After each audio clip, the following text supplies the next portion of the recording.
Nahmaduhu wa nasta'inuhu wa nastaghfiruh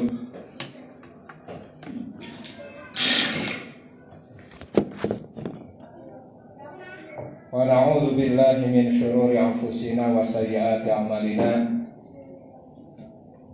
May yahdihillahu fala mudilla lahu wa may yudlil fala hadiya lahu. Asyhadu an la ilaha illallah wahdahu la syarika lahu wa asyhadu anna Muhammadan abduhu wa rasuluh, amma ba'du. Faqala Allah ta'ala fil Qur'anil Karim, a'udzu billahi minasy syaithanir rajim. Ya ayyuhalladzina amanu taqullaha wa tanzur nafsum ma qaddamat lighad wattaqullaha innallaha khabirum bima ta'malun. Wa qala ta'ala aidan, innallaha la yaghfiru an yushraka bihi wa yaghfiru ma duna dzalika liman yasha. Al-ayat.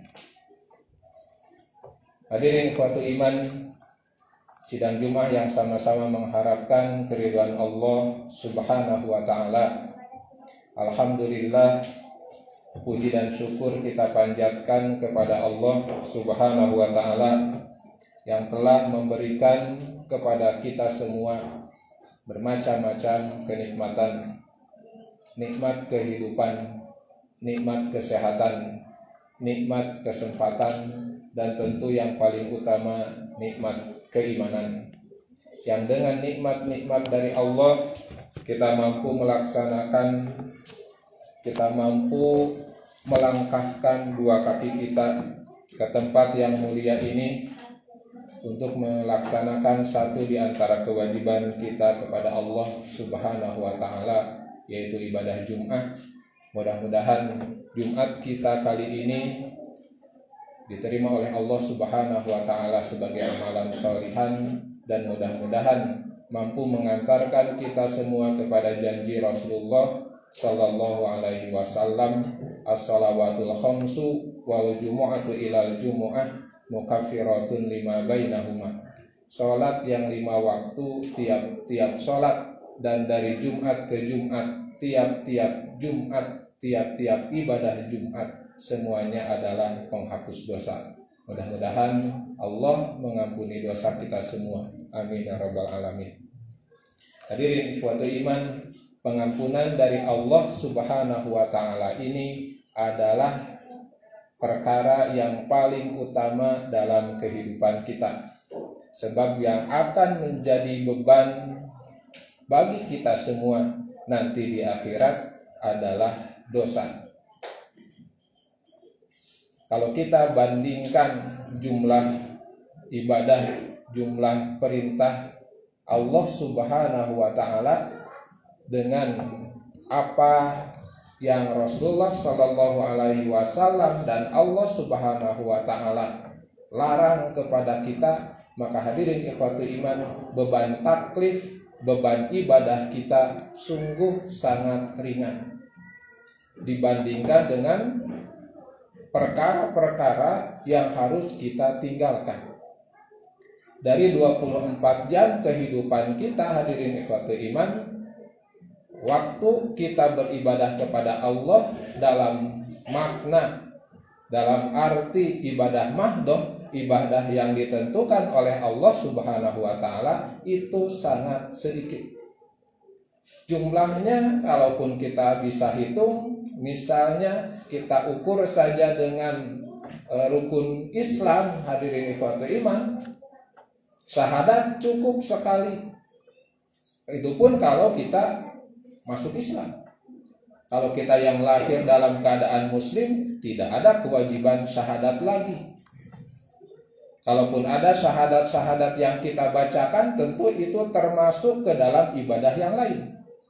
Misal di dalam azan ada syahadat, kita yang tidak azan, kita yang menjawab adzan, salah satu di antara jawaban adalah syahadat.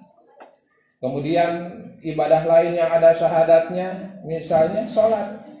Di dalam tahiyat kita membaca syahadat. Tapi hadirin ikhwatul iman, syahadat dalam makna rukun Islam, tanda masuknya seseorang kepada Islam, itu mungkin hanya satu kali dalam seumur hidup. Itu pun dilakukan oleh orang-orang yang masuk Islam. Lalu hadirin ikhwatul iman, sholat dari 24 jam waktu kehidupan kita, kalau kita hitung waktu sholat kita hadirin ikhwatul iman, bisa jadi 1 jam pun tidak. 1 jam pun tidak. Satu kali sholat berapa menit? Mungkin hanya 5 menit sampai 10 menit. Itu pun sangat jarang. Itu pun mungkin dengan sholat sunnahnya, dengan wiridnya baru 10 menit. Dikali 5 waktu mungkin hanya 50 menit, ya kurang lebih 1 jam. Ditambah dengan sholat sunat yang lain, dengan tahajud, ya mungkin hanya 2 jam paling maksimal dari 24 jam waktu kehidupan kita. Saum 1 bulan hanya 30 hari atau 29 hari dari 365 hari dalam 1 tahun. Zakat pun demikian. Dari keuntungan yang kita dapatkan, mengeluarkan zakatnya mungkin hanya beberapa persen saja. Apalagi ibadah haji, itu pun hanya 1 kali seumur hidup, dan itu pun hanya untuk yang mampu. Jadi hadirin ikhwatul iman, beban taklif yang Allah berikan kepada kita, hakikatnya sebetulnya kalau kita rasakan tidak berat-berat amat, tidak terlalu berat. Yang berat sebetulnya hadirin ikhwatul iman, beban dosa yang kita lakukan. Maka hadirin ikhwatul iman, dosa itu dalam ungkapan salah satu hadis Rasulullah Sallallahu Alaihi Wasallam, riwayat Abu Dawud, dosa itu disebut dengan kezaliman.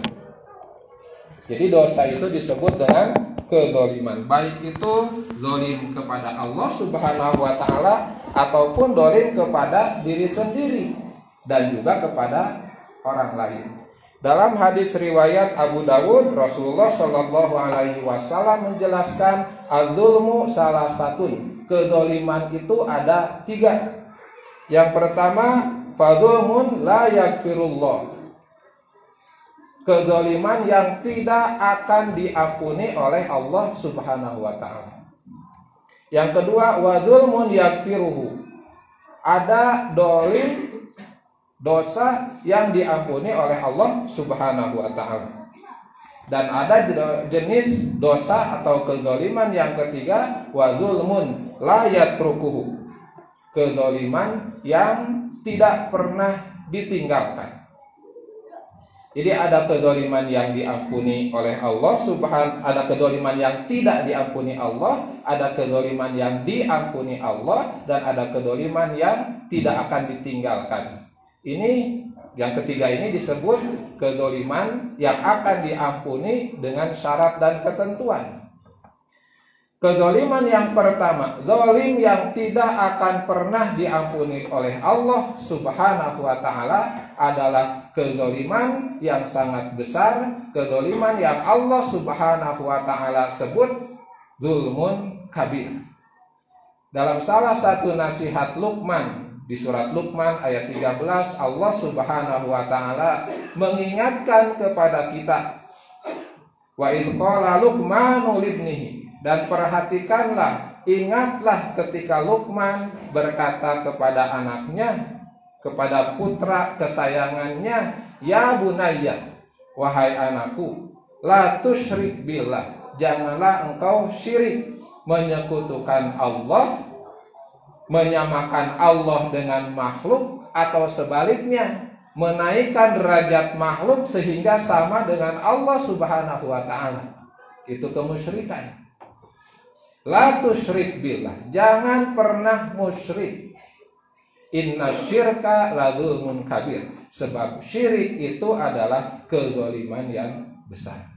Di ayat yang lain Allah menyatakan, innallaha la yaghfiru an yushraka bihi, sesungguhnya Allah tidak akan mengampuni dosa musyrik. Wa yaghfiru ma duna dzalika liman yasha, tetapi sebaliknya Allah akan mengampuni dosa-dosa sebawah itu. Jadi dosa-dosa yang lain akan diampuni, dosa-dosa musyrik tidak akan pernah diampuni oleh Allah Subhanahu wa taala walaupun orang itu mengaku beriman. Hadirin ikhwatul iman, jenis kemusyrikan sangat banyak. Dan ini harus kita ketahui sehingga kita bisa berhati-hati dan menghindari. Sederhananya dua hal tadi. Musyrik itu ada yang dalam bentuk kita menyamakan Allah dengan makhluk. Allah gak perlu dibela. Sebab Allah bukan orang Arab katanya. Misalnya, berarti itu sudah menurunkan derajat Allah ke derajat manusia. Menyebut Allah sebagai orang.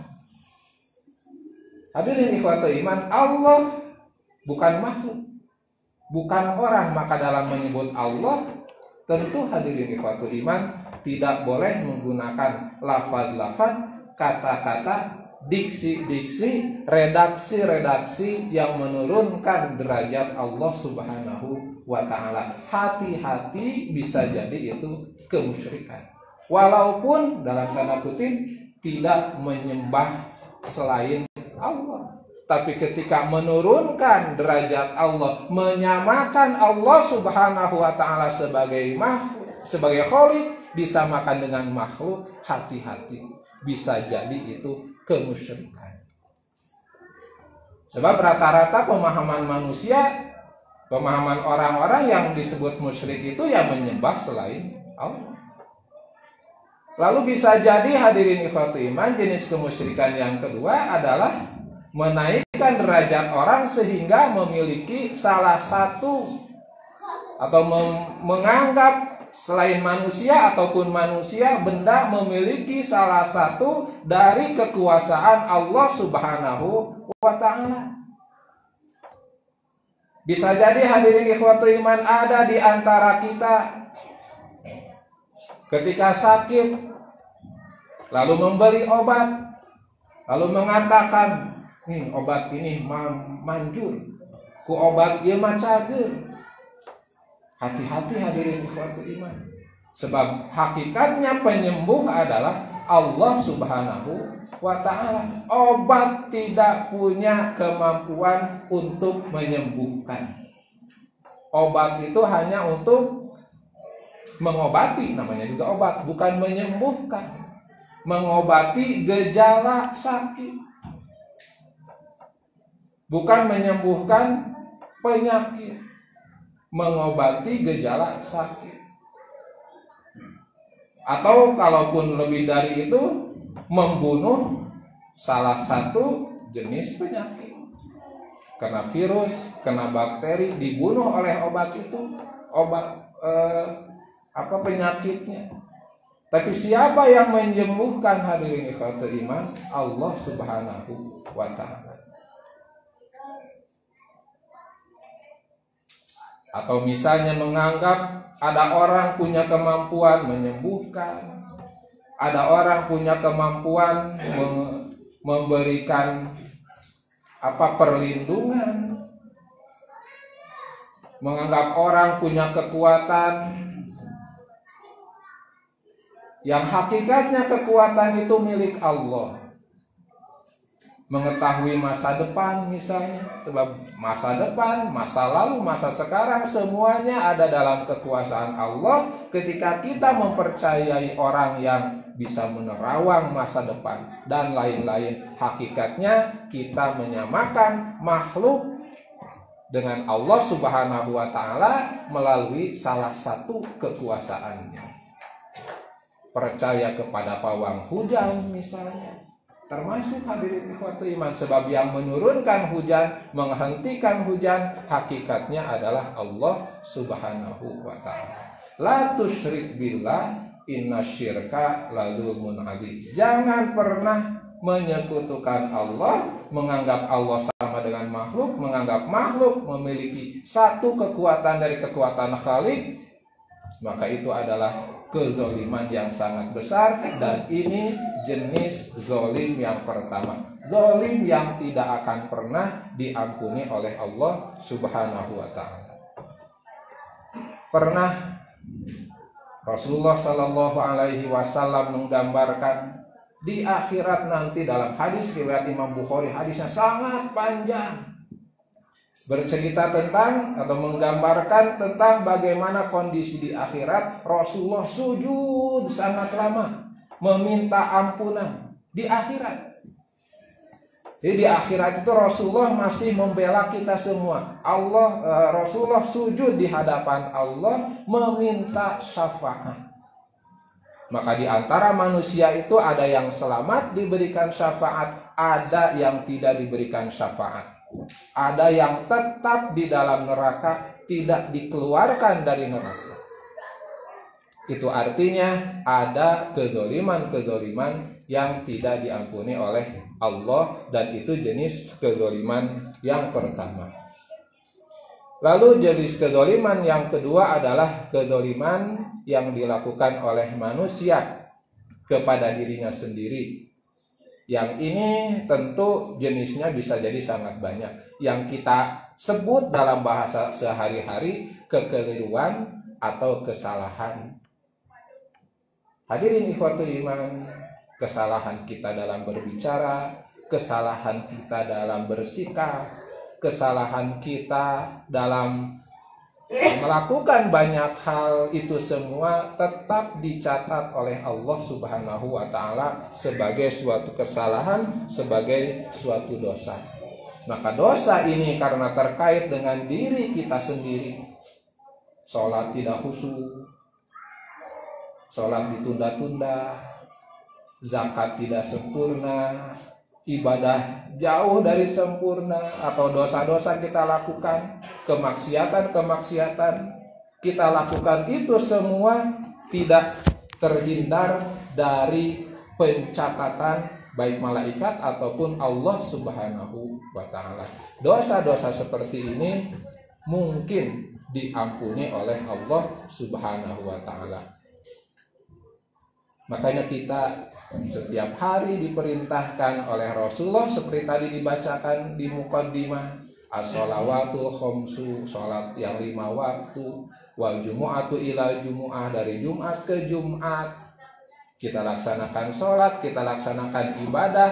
Untuk apa? Untuk meraih magfirah, ampunan Allah Subhanahu wa ta'ala. Ini jenis dosa yang kedua, kezoliman yang kedua, kezoliman kepada diri kita sendiri. Ini insya Allah akan diampuni oleh Allah melalui ikhtiar kita beristighfar, ikhtiar kita melaksanakan sholat 5 waktu, ikhtiar kita melaksanakan ibadah Jumat. Makanya hadirin ikhwatul iman, kita sholat, kita ibadah Jumat, yakinkan, niatkan, perhatikan. Ini upaya kita untuk menghapus dosa, bukan sekadar menggugurkan kewajiban. Sehingga banyak di antara kita Jumatan ngobrol, melakukan hal-hal yang sia-sia, tidak serius dalam Jumat. Kira-kira Jumatnya bisa menghapus dosa tidak? Kalau Jumatnya tidak serius. Hadirin ikhwatul iman, ini upaya kita menghapus dosa, maka seriuslah. Lalu hadirin ikhwatul iman, zulmun la yatrukuhu. Yang ketiga, kezoliman yang tidak akan pernah Allah Subhanahu wa ta'ala tinggalkan. Jadi akan dicatat, tidak akan pernah dihapus. Jadi dalam istilah saya tadi, kezoliman, dosa yang dihapusnya itu ada syarat dan ketentuan. Sebab Allah tidak akan mengampuni dosa ini. Bukan musyrik, tapi Allah tidak akan mengampuni dosa ini. La yatrukuhu, tidak ditinggalkan. Dan ini yang dimaksud adalah dosa kita kepada sesama manusia. Allah akan mengampuni dosa ini kalau orang yang kita zalim mengampuni. Orang yang kita zalim memberikan pemaafan. Rasulullah pernah bersabda, bertanya kepada para sahabat, atadruna mal muflis, tahukah kamu siapa orang yang bangkrut itu? Maka para sahabat menjawab, ya Rasulullah, yang bangkrut ya orang yang bisnis habis modalnya, untungnya nggak ada. Bahkan habis dengan modal-modalnya, bukan hanya tidak untung, tapi habis dengan modal-modalnya.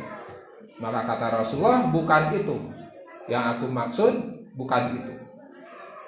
Orang yang muflis adalah orang yang di akhirat datang membawa pahala sholat, membawa pahala saum, membawa pahala yang sangat banyak, tapi semua habis untuk membayar dosa-dosanya, kesalahan-kesalahannya kepada manusia. Maka dalam satu hadis yang lain Rasulullah Shallallahu Alaihi Wasallam bersabda, menasihati kepada para sahabat, mintalah maaf kepada sesama manusia sebelum datang hari yang tidak ada dinar dan dirham. Minta maaflah sebelum datang hari yang tidak ada dinar dan dirham, yang tidak akan pernah ada kesempatan untuk minta maaf lagi. Jadi hadirin ikhwatul iman, dosa kita kepada sesama manusia hanya akan diampuni oleh Allah jika kita sudah meminta maaf kepada mereka. Barakallahu li wa lakum.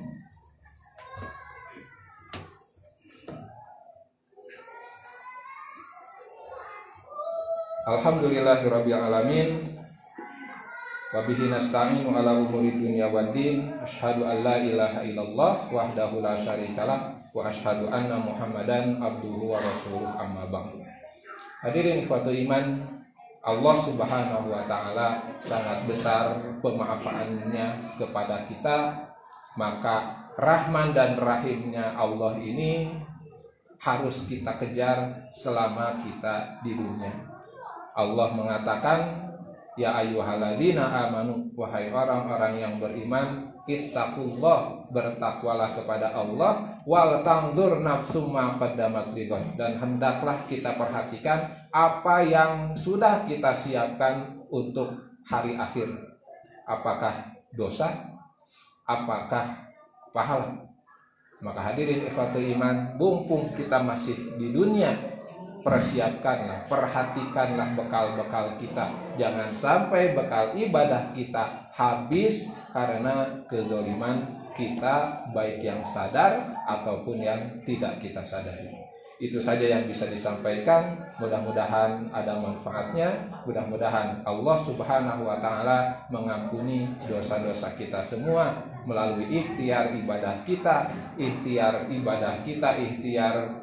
berobat kita, ikhtiar kebaikan kita, dan tentu ikhtiar kita meminta maaf dan berhubungan baik dengan sesama manusia.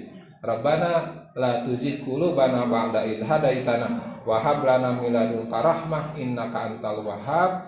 Rabbana atina fid dunya hasanah wa fil akhirati hasanah wa qina adzabannar. Aqulu qouli hadza wa astaghfirullah li wa lakum. Wassalamualaikum warahmatullahi wabarakatuh.